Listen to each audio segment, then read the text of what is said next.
내가 이 말을 꺼내기까지 40년이 걸렸습니다. 하지만 이제는 말해야 합니다. 그 자는 사람을 죽였습니다. 그리고 드럼통에 넣었습니다. 그리고 지금 이 나라의 대통령입니다. 영상 보기 전에 좋아요 한번 꼭 눌러주시고요. 알림 설정까지 해두시면 따뜻하고 진한 사연들 바로바로 받아보실 수 있어요. 자, 그럼 오늘 이야기 들려드릴게요. 사람들은 처음엔 그를 조롱했다. 권세진. 그 인간. 대통령감이라니 웃기지도 않네. 그는 방송 토론회에서 막말을 쏟아냈고 국회 연설 중 상대 의원에게 생수를 끼얹었으며 SNS에선 매일같이 자극적인 글을 올렸다. 이름보다 드럼통이라는 별명이 더 유명해졌다. 처음엔 그의 뚱뚱한 체격에서 비롯된 조롱이었지만 어느 순간 그 단어는 어두운 의미를 내포하기 시작했다. 정치권 주변에선 소문이 돌았다. 그 사람, 자기 비밀을 아는 사람들을 드럼통에 넣고 시멘트로 굳힌 다음 바다에 버린대. 그저 루머인 줄 알았다. 누가 사람을 그렇게 처리하겠는가. 하지만 하나둘씩 이상한 실종 사건이 이어졌다.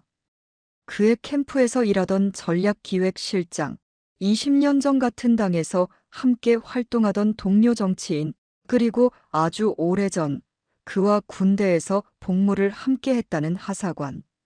모두 조용히 그리고 흔적 없이 사라졌다. 누구도 의심하지 않았다. 아니, 의심했지만 말하지 않았다. 권세진은 오히려 이 모든 논란을 이용했다. 그는 대중 앞에서 유쾌한 리더, 할 말을 하는 사이다 정치인처럼 행동했다. 그의 입은 거칠었지만 그 입에서 나오는 말은 사람들의 가슴을 후벼 팠다. 이 나라는 썩었어. 다 갈아엎어야 돼. 기득권들 다 쓸어버릴 거야. 나한테 맡겨. 드럼통. 그래, 나 드럼통 맞아. 이젠 그런 통이 필요할 때야. 누군가는 열광했고 누군가는 무서워했다. 하지만 결국 그는 대통령이 되었다. 청와대에 입성하자마자 그의 진짜 얼굴이 드러났다. 첫 번째 조치는 언론 통제였다. 기존 방송사 간판 앵커들이 대거 퇴출되었고 보도자료 외의 뉴스 보도는 금지되었다. 비판적인 기사는 하루 만에 삭제됐고 언론사 기자 몇 명은 탈세 혐의로 긴급 체포되었다. 두 번째 조치는 조직 개편. 그는 조직 슬림화를 외치며 주요 부처의 공무원들을 물갈이했다. 하지만 그 물갈이 명단엔 과거 그와 사적인 인연이 있던 인물들이 유독 많았다. 그들 중 일부는 그냥 해고되었지만 몇몇은 정말로 사라졌다. 이번엔 과방위 차장입니다. 차표 제출 하루 만에 연락 두절이래요. 그 사람 예전에 권세진 관련 군납 비리 조사했다던데. 진짜 그 루머가 사실이야? 드럼통. 시중에선 다시 소문이 떠돌기 시작했다. 그 사람 청와대 지하에 드럼통 작업장이 있다더라. 밤마다 검은 SUV가 청와대 뒤편 골목으로 빠진다더라. 대통령 비서관 중 한 명이 실수로 드럼통이라는 단어를 사용했다가 해임됐다더라. 그러나 이 모든 건 말뿐이었다. 증거도 없고 피해자도 없었다. 있다고 해도 그들은 말할 수 없게 되었다. 드럼통은 대중의 눈을 교묘히 피해 다녔다. 그는 여전히 겉으로는 서민적인 대통령이었다. 치킨집을 방문하고 시장 상인과 악수하며 길거리에서 아이의 머리를 쓰다듬었다. 언론은 국민 속으로 들어간 대통령이라며 극찬했다. 하지만 그가 웃을 때마다 누군가는 조용히 사라졌다. 그리고 세상은 그 사라짐에 대해 말하지 않았다. 어느 날 기자 하나가 용기를 내어 물었다. 대통령님, 드럼통이라는 별명에 대해 어떻게 생각하십니까? 그거 사람들이 붙여준 거지. 난 재밌다고 생각해. 그 단어가 암시하는 바가 꽤 어두운데요. 그렇게 생각하는 사람이 드럼통에 들어가는 거야. 잠시 정적. 기자는 웃지 못했다. 그 뒤로 그 기자는 방송에서 사라졌다. 국민들은 이제 그 별명을 장난으로 부르지 않았다. 드럼통 대통령이라는 말엔 공포가 담겼고 회피가 담겼으며 침묵이 스며들었다. 그리고 그가 대통령이 된 지 1년째 되던 날, 한 시골 마을의 오래된 기와집, 조용히 감자를 손질하던 노파가 고개를 들었다. 뉴스에선 대통령의 국정 지지율이 80%를 넘었다는 보도를 내보내고 있었다. 그 노파 김옥자, 조용히 중얼거렸다. 그놈 아직도 드럼통에 사람을 쳐박고 있는구만. 그녀의 손이 떨렸다. 그 떨림은 분노가 아닌 기억 때문이었다. 그녀는 알고 있었다. 누가 어떻게 왜 사라졌는지를. 그리고 그 증거가 아직 그녀에게 있다는 걸. 김옥자, 올해로 82. 사람들은 그녀를 조용한 할매라 불렀다. 동네에선 손수 기른 채소로 김치를 나눠주고 무릎 관절 때문에 경로당보단 마루에 앉는 걸 더 좋아하는 어르신. 하지만 그 누구도 몰랐다. 그녀가 어떤 과거를 갖고 있는지. 젊은 시절 옥자 할머니는 국가안전기획부, 지금의 정보기관 소속 자료실에서 일했다. 이력은 평범했지만 문서관리 능력 하나는 출중했다. 무겁고 무성의한 공문서를 밤새 정리하고 급비자료 보관 목록을 머릿속에 외워버리는 일은 그녀에겐 일상이었다. 그녀는 조용했고 눈에 띄지 않았다. 바로 그래서 많은 민감한 자료들이 그녀 손을 거쳐갔다. 그리고 그중 하나 지금까지도 그녀의 밤잠을 앗아가는 문서가 있었다. 1987년 11월. 그녀는 한 장의 녹취록과 사진들을 보았다. 녹취록에는 군대 내에서 발생한 민간인 폭행 사건에 대한 은폐 지시 내용이 담겨 있었다. 사진은 밤에 군 트럭에서 드럼통을 옮기는 장면이었다. 문서 속 가해자 명단 중 가장 위쪽에 써 있던 이름. 권세진 이병. 그 문서엔 이렇게 쓰여 있었다. 사건 처리 완료. 자녀 인원 전출. 물건은 처리됨. 그녀는 알 수 있었다. 물건이라는 단어가 무엇을 뜻하는지. 그건 사람이었다. 그녀는 그때 무서웠다. 모든 걸 태워버리려 했다. 하지만 어딘가 마음 한구석이 외쳤다. 기록은 사라지면 안 된다. 언젠가 누군가는 이걸 봐야 한다. 그녀는 문서 일부와 녹취 복사본, 사진 몇 장을 조심스럽게 따로 보관했다. 책장 뒤쪽 오래된 앨범 속에 그것들을 끼워두고 무겁고 먼지 쌓인 기억 속에 봉인했다.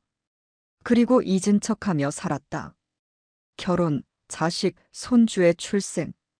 세월은 빠르게 흘렀고 세상은 변해갔다. 하지만 어느 날 TV 속에서 바로 그 이름이 다시 들려왔다. 이번 대선 권세진 후보가 1위를 달리고 있습니다. 뉴스 화면 속에서 환하게 웃는 그의 얼굴. 그때 그녀의 손에서 찻잔이 떨어졌고 바닥에 박살났다. 한참을 멍하니 텔레비전을 바라보며 그녀는 중얼거렸다. 그놈 아직 살아 있었네. 그가 대통령이 된 이후 사람들은 바뀌었다. 길에서 수군거리는 소리, 뉴스에서 말없이 사라지는 사람들, 자꾸만 뒤를 돌아보게 되는 감각. 할머니는 그 모든 게 예전의 냄새와 같았다. 그리고 결정적인 순간이 찾아왔다. 마을 근처 폐도로에서 실종 사건이 발생했다. 대상은 아무도 몰랐던 사람. 하지만 할머니는 알았다. 그 사람, 이태식. 과거 국방부 감찰부에 있었던 사람. 그리고 권세진의 비리를 조사하던 자였다. 그가 왜 이 시골 마을에 살고 있었는지 사람들은 몰랐다. 하지만 옥자 할머니는 알고 있었다. 숨고 있었던 거지 나처럼. 이태식의 실종이 뉴스로도 다뤄지지 않았을 때 그녀는 결심했다. 그날 밤 할머니는 먼지 쌓인 책장을 열고 앨범을 꺼냈다. 손이 떨렸다. 페이지를 넘길 때마다 기억도 함께 떠올랐다. 마침내 오래된 흑백 사진 사이에서 꺼낸 봉투. 속엔 40년 전 자료들이 고스란히 들어 있었다. 권세진의 군 시절 사진, 드럼통에 담긴 무언가를 옮기는 군인들, 녹취록 복사본, 그 새끼 입 막으라니까. 드럼통 쓰라고. 시멘트 부어. 내부 결제 문서 훈령 172호, 불필요한 인원 정리 지침, 그리고 손으로 써진 쪽지 하나. 이건 증거입니다. 진실을 밝힐 날이 오길 바랍니다. 그녀 자신의 필체였다. 눈물이 났다. 다음 날 그녀는 손주를 불렀다. 서울에서 회사 다니는 손주 민수. 오랜만에 찾아온 그에게 그녀는 말했다. 민수야, 할미가 좀 미친 소리를 할 거다. 할머니, 또 정치 뉴스 보고 열받으셨구나. 아니다. 이건 내가 꼭 알아야 할 일이야. 처음엔 민수도 웃었다. 드럼통, 사람을 시멘트로 굳혀서 바다에 버린다고요? 그거 무슨 조폭 영화예요? 하지만 그 자료들을 하나씩 보며 민수의 얼굴이 점점 굳어갔다. 이게 다 진짜예요. 이건 진짜였고, 지금도 진행 중이야. 저 인간은 변하지 않았어. 그날 밤 민수는 돌아가지 않았다. 할머니와 함께 자료를 정리했다. 사진을 스캔하고 녹취를 mp3로 변환하고 종이를 디지털로 옮기고 그는 그 자료를 파일로 압축해 클라우드에 올리고 익명 계정으로 백업했다. 이제 뭐부터 해야 하죠? 사람들이 믿을 수 있게 만들어야지. 직접 나서기 전에 먼저 세상에 의심을 심는 거다. 그녀는 말랐지만 눈은 빛나고 있었다. 이젠 더 이상 두렵지 않았다. 내가 죽더라도 그 놈보다 먼저 떠날 수는 없어. 그 놈은 반드시 다시 드럼통에 들어가야 해. 김옥자 할머니는 조용히 그러나 치밀하게 움직이기 시작했다. 40년 동안 눌러온 기억, 억눌러온 분노가 그녀의 손끝에 생기를 불어넣었다. 이제 그녀는 더 이상 시골 할머니가 아니었다. 드럼통 대통령의 죄를 폭로할 마지막 증인이자 살아남은 고발자였다. 첫 번째 행동은 간단했다. 민수의 도움으로 유튜브 채널을 개설했다. 이름은 평범하게 시골할매 TV. 누가 봐도 감자 심고 된장찌개 끓이는 할머니 채널 같았다. 첫 영상은 이렇게 시작됐다. 안녕하세요. 시골에 사는 김옥자입니다. 오늘은 고구마 캐는 법을 알려드릴게요. 영상에는 고구마를 캐는 할머니의 손이 클로즈업됐고 자막으로 소소한 정보들이 나왔다. 그런데 그 영상 후반부. 정리한 고구마들 옆에 놓인 흑백 사진 한 장이 살짝 비쳤다. 군복 입은 청년들, 드럼통, 군트럭. 화면엔 아무 말도 없이 흐릿하게 지나갔지만 민감한 사람들은 눈치챘다. 댓글이 달렸다. 어라, 방금 무슨 사진 지나간 거 아니에요? 혹시 이거 예전 그 드럼 통설 관련된 사진인가요? 썸네일에 이상한 글자가 써 있던데. 172훌령이라고? 찐이다 이거. 두 번째 영상에서는 할머니가 직접 만든 고추장을 담갔다. 그러면서 이런 말을 했다. 이 고추장통 어릴 땐 사람보다 컸지. 요즘은 뭐 사람보다 더 큰 통에 사람을 담는 시대가 됐다고 하더구먼. 아무도 강요하지 않았다. 하지만 사람들은 점점 확신했다. 이 할머니 뭔가 알고 있다. 영상들은 점점 어두운 분위기로 변해갔다. 할머니는 말끝마다 의미심장한 말을 남겼고 민수는 교묘히 편집했다. 정보를 바로 공개하지 않고 퍼즐 조각처럼 흘렸다. 몇몇 댓글러들이 정보들을 정리하고 영상 속 사진들을 확대하고 구글링하며 이야기를 퍼뜨렸다. 그리고 결국 커뮤니티 하나가 폭발했다. 시골 할매 TV는 드럼통 실체 고발자.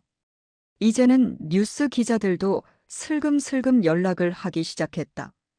처음은 온라인 기자들. 익명으로 인터뷰를 요청했고 할머니는 일부를 허용했다. 그러면서 일부 파일과 사진을 유출 형식으로 흘렸다.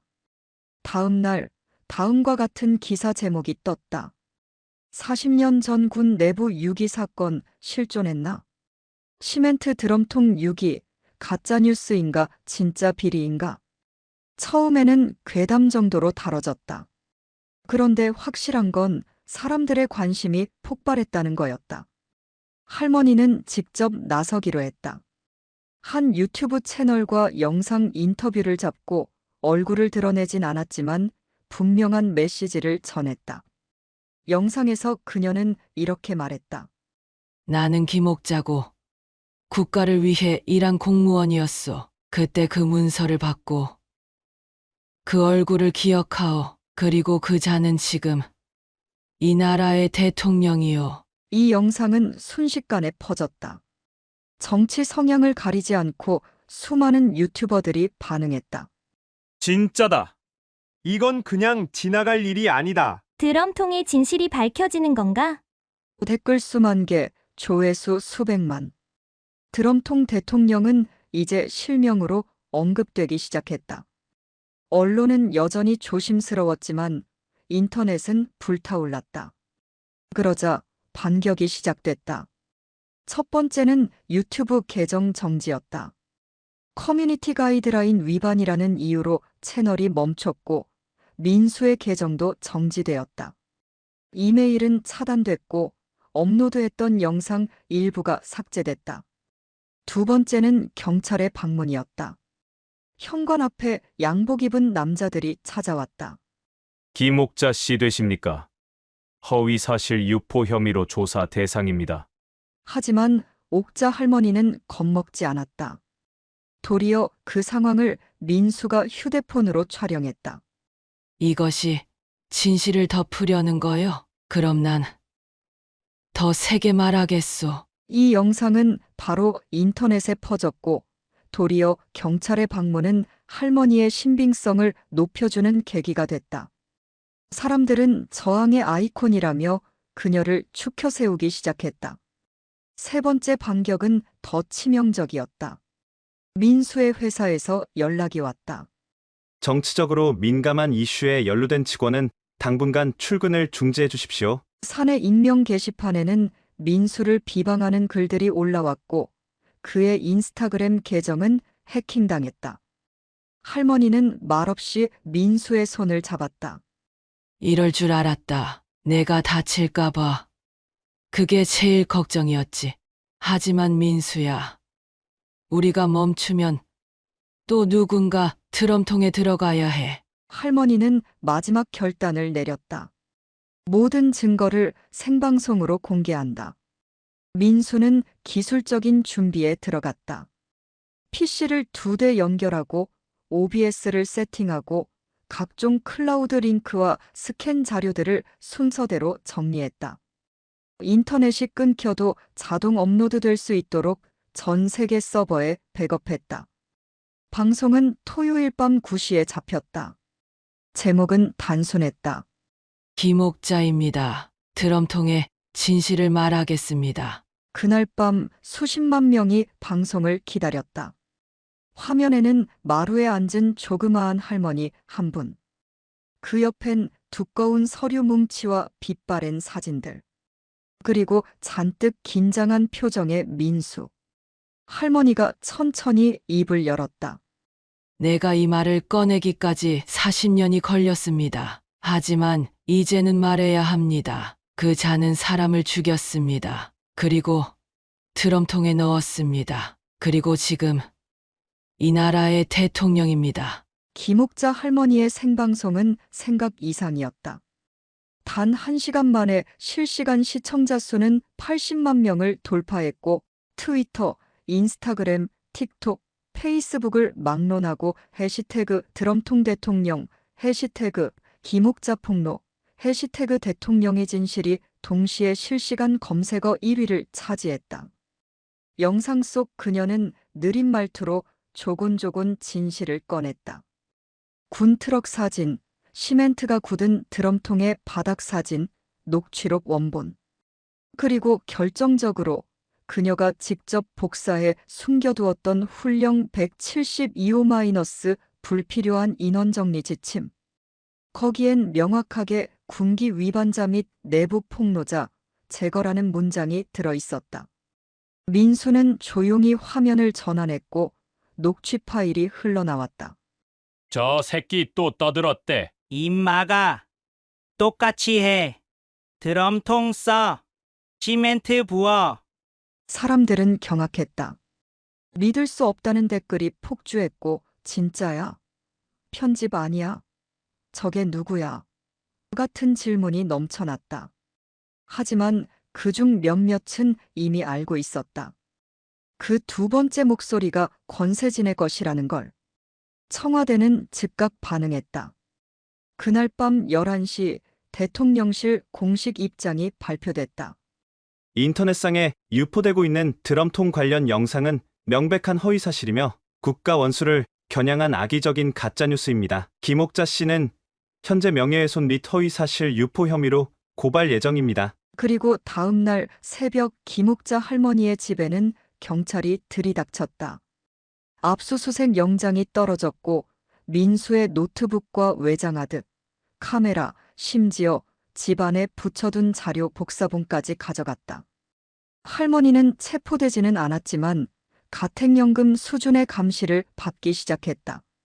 집 밖으로 나가는 것조차 허가받아야 했고 전화기는 감청 대상이 되었다. 하지만 이미 늦었다. 자료들은 전 세계 서버로 퍼졌고 이미 수십 개 유튜브 채널, 언론 블로그, 익명 게시판에 복제되어 유통되고 있었다. 특히 미국 기반의 독립 언론 매체 더 비절이 움직였다. 그들은 이미 보관 중이던 군 기록 자료 중 권세진과 관련된 해외 비리 정황 문서를 확보하고 있었고 이번 김옥자 폭로와 조각이 맞아떨어진다는 판단 하에 단독 보도를 터뜨렸다. 한국 대통령 권세진 군 복무 시절의 살인 및 은폐 혐의 국제인권재단 조사 착수. 이 보도는 전 세계로 퍼졌고 국내 메이저 언론들도 더는 무시할 수 없게 되었다. 뉴스나인의 메인 화면에 드럼통이라는 단어가 처음 등장한 순간 대중은 일제히 숨을 삼켰다. 국회에서도 반응이 일어났다. 야당은 즉시 특별조사단 구성을 요구했고 소수 여당 인사들조차 사안의 중대성에 따라 진실 규명이 필요하다는 입장을 냈다. 국정조사 청문회 요청서가 제출되었고 여당 지도부는 분열 조짐을 보이기 시작했다. 그 와중에 익명의 제보자들이 나타났다. 그때 분명히 드럼통이 청와대 뒷문으로 들어갔어요. 전짐 옮기는 행정직원이었거든요. 전 국가보훈처에 있던 공무원입니다. 권세진 대통령이 지시한 비밀 인사 명단 제 눈으로 봤습니다. 지금도 사라지는 사람이 있습니다. 말하면 위험하겠지만 도저히 못 참겠습니다. 이 증언들이 더해지며 국회의 기류가 급변했다. 청문회는 급하게 날짜가 잡혔고 출석 대상자로 김옥자 할머니가 지정되었다. 처음엔 당연히 거부할 거라 생각했지만 그녀는 말없이 수화기로 고개를 끄덕였다. 할머니 진짜 하실 거예요? 이제는 내 이름으로 끝내야지. 그 사람 이름 말고 내 이름으로. 청문회 당일 전국의 시선이 국회에 집중됐다. 옥자 할머니는 하얀 한복을 입고 등장했다. 걷는 발걸음은 느렸지만 눈빛은 단호했다. 청문회장은 침묵으로 가득 찼다. 여당 의원이 물었다. 김옥자 씨, 당신의 주장, 증거로 입증할 수 있습니까? 그 증거는 이미 수십만이 봤소. 지금 그걸 본 사람들에게 묻는 게 빠르지 않겠소? 그리고 민수가 USB 하나를 국회의원 앞에 올려놨다. 그 안에는 모든 자료와 정리된 타임라인, 그리고 국가기관 기록과 맞춰진 데이터들이 있었다. 야당 의원이 다시 물었다. 당신은 두렵지 않았습니까? 두렵지 않았다면 거짓말이지. 하지만 난 그놈한테 지는 게 더 무서웠어. 그날 저녁 뉴스는 더 이상 대통령을 권위 있는 지도자라고 부르지 않았다. 그 대신 피의자 권세진이라는 자막이 등장했다. 그리고 다음 날 드디어 국회는 대통령 탄핵 소추안을 발의했다. 청문회 도중 쏟아진 증언들과 폭로들이 결정적인 역할을 했다. 더 이상 무시할 수 없는 진실. 국민들은 거리로 나왔고 촛불을 들었다. 다시 한번 광장이 빛났다. 그리고 그 빛 한가운데 작은 노인 한 명이 있었다. 김옥자. 그녀는 또다시 조용히 고개를 숙였다. 한편 권세진 대통령은 아직 공식 입장을 내지 않고 있었다. 언론 보도에는 그의 자택 칩거, 건강 이상설, 측근들과의 긴급회의 같은 단어들만 떠돌았다. 하지만 국민들은 알았다. 그는 더 이상 대통령이 아니었다. 그는 드럼통이었다. 2026년 6월 대한민국 국회는 전례 없이 빠르게 움직였다. 대통령 권세진에 대한 탄핵 소추안이 발의되었고 3일 만에 가결되었다. 찬성 203표, 반대 52표, 기권 18표. 국회 본회의장에서 찬성 표결 결과가 발표되는 순간, 순간적인 정적이 흘렀다. 그리고 곧 전국의 광장에서는 촛불이 타올랐다. 시민들은 일제히 외쳤다. 드럼통을 끌어내. 진실을 묻은 자를 처벌하라. 탄핵안 가결과 동시에 대통령 권한은 정지되었고 국무총리 직무대행 체제로 전환되었다. 하지만 사람들은 알았다. 이제 단순한 정지로 끝날 일이 아니라는 걸. 그의 거짓은 너무 오래, 너무 깊게 퍼져 있었기 때문이다. 이제는 수사가 시작될 차례였다. 검찰은 대통령이었던 권세진을 피의자로 소환하기 위해 특별수사본부를 꾸렸다. 그의 주변 인물, 과거 캠프 인사, 군 시절 동기, 청와대 비서진이 줄줄이 조사 대상이 되었다. 첫 번째 구속자는 전 청와대 정무수석 강도윤이었다. 그는 드럼통 사건 관련 증거 인멸을 지시한 정황과 사라진 공익제보자 명단 유출 혐의로 체포되었다. 이어 군 시절 보안대 중령 출신인 남국현 역시 검찰의 잦은 출두에 자백했다. 우리는 그를 위해 움직였습니다.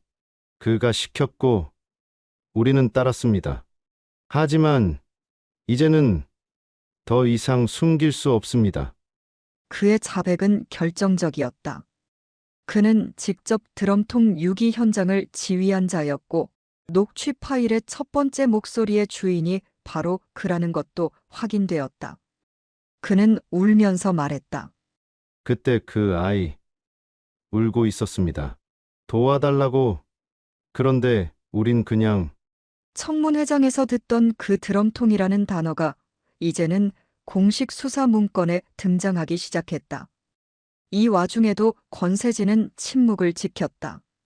청와대 관저에 틀어박혀 외부와의 접촉을 차단하고 있었고 유일하게 측근들과만 접촉하는 상태였다. 하지만 언론은 그를 가만두지 않았다. 권세진 지하 벙커에서 머물며 외신 접촉 차단. 전직 대통령 자택 내 서버 삭제 정황 포착. 관저 내 통 다수 발견 검찰 시멘트 흔적 조사 중.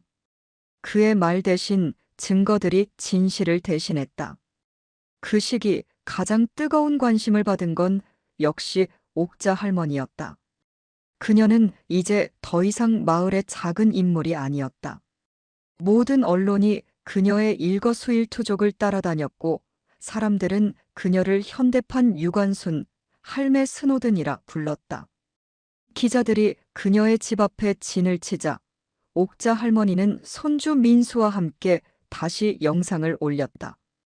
이건 나 혼자 한 일이 아닙니다. 자료를 봐준 여러분, 댓글로 의심을 던진 여러분, 그리고 용기, 내 목소리, 내 니들 덕분입니다. 이건 한 노인의 복수가 아니라 이 나라의 회복입니다. 영상은 다시 수십만 조회수를 찍었고 진실은 사라지지 않는다는 자막은 전국 초중고 윤리교과서에 인용되기까지 했다. 결국 7월 8일 검찰은 대통령 권세진에 대해 구속영장을 청구했다.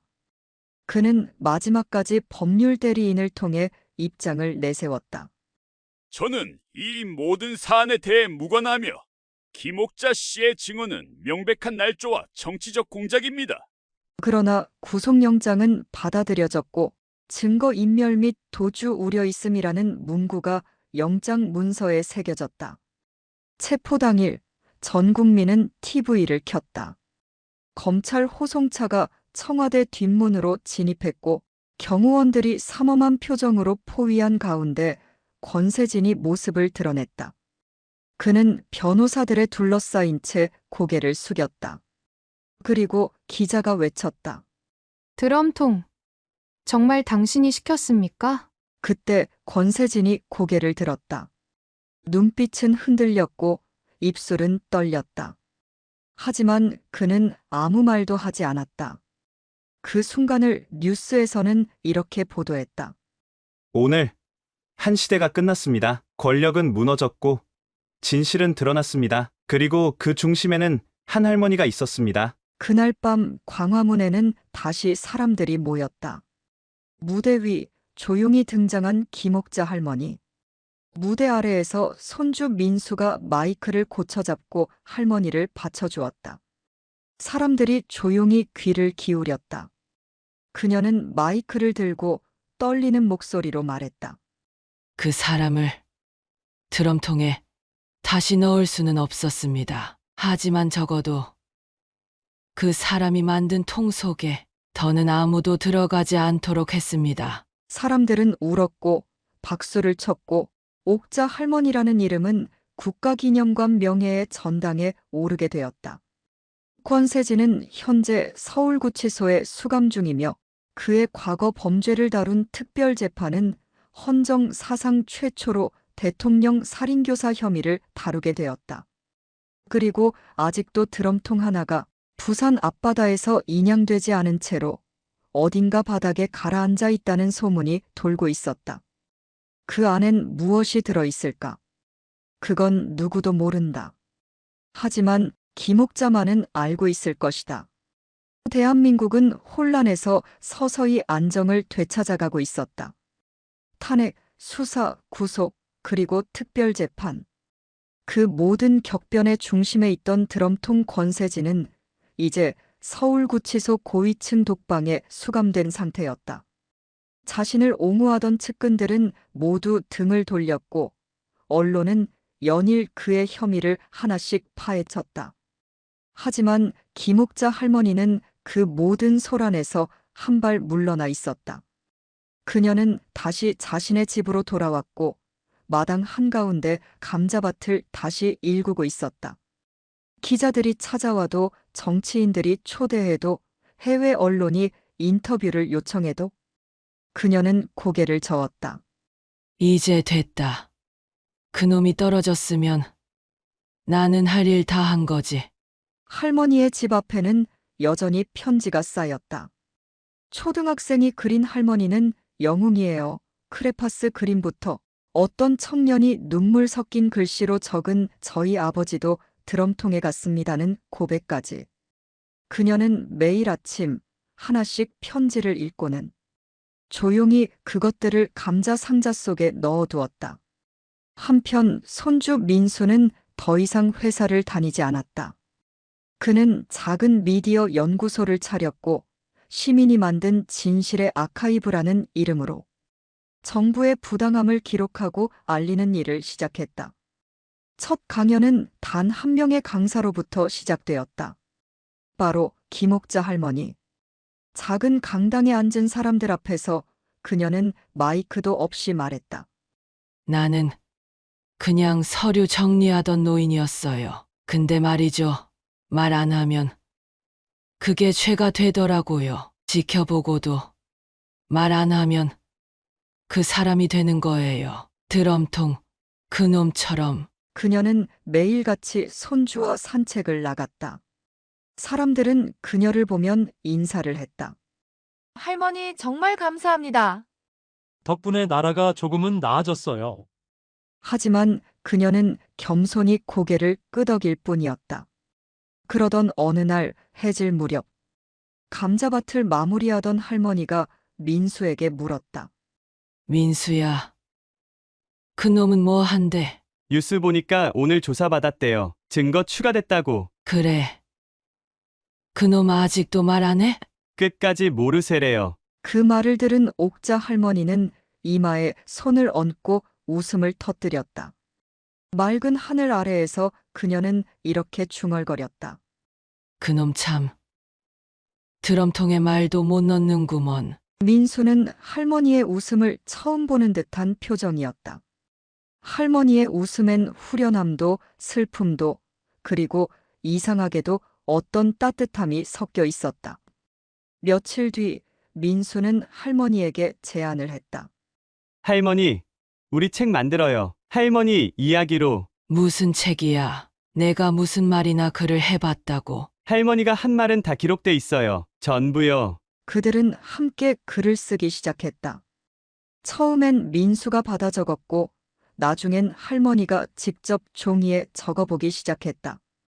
그녀의 손글씨는 삐뚤고 느렸지만 단단했다. 책의 제목은 단순했다. 나는 드럼통을 보았다. 그 책은 출간 1주 만에 베스트셀러 1위를 찍었다. 정치서적도 회고록도 아닌 한 할머니의 증언기였다. 그녀는 인세 대부분을 피해자 가족지원단체에 기부했고 나머지 돈으로는 마을 도서관에 조그만 진실의 방을 만들었다. 그곳엔 이렇게 적힌 작은 팻말이 있었다. 말하지 않으면 아무것도 바뀌지 않는다. 그해 가을 권세진의 재판이 본격적으로 시작되었다. 첫 공판일 전국 생중계가 진행되었고 법정에 선 그의 모습은 예전의 당당한 권세진이 아니었다. 그는 야윈 모습으로 법복을 입은 판사 앞에 섰고 검찰은 살인교사 및 증거은닉, 권력형 유기 사건의 주범이라고 칭했다. 그리고 증인석에 김옥자 할머니가 올라섰다. 그녀는 청문회 때보다 훨씬 담담한 표정으로 그날과 똑같은 흰 한복 차림으로 단호히 말했다. 난 거기 있었습니다. 그놈이 그 말 했습니다. 드럼통 써라. 시멘트 부어. 그건 농담이 아니었습니다. 그건 명령이었어요. 법정 안은 숨소리 하나 없이 고요해졌다. 재판은 4개월간 이어졌고 마침내 선고일. 권세진은 징역 30년형을 선고받았다. 피해자 12명에 대한 살인교사, 증거인멸, 인권유린 혐의 전부 유죄. 그는 그날 아무 말 없이 끌려나갔다. 기자들이 물었다. 권 전 대통령, 아직도 억울하십니까? 그는 이번에도 아무 말이 없었다. 그러자 어떤 시민이 조용히 말했다.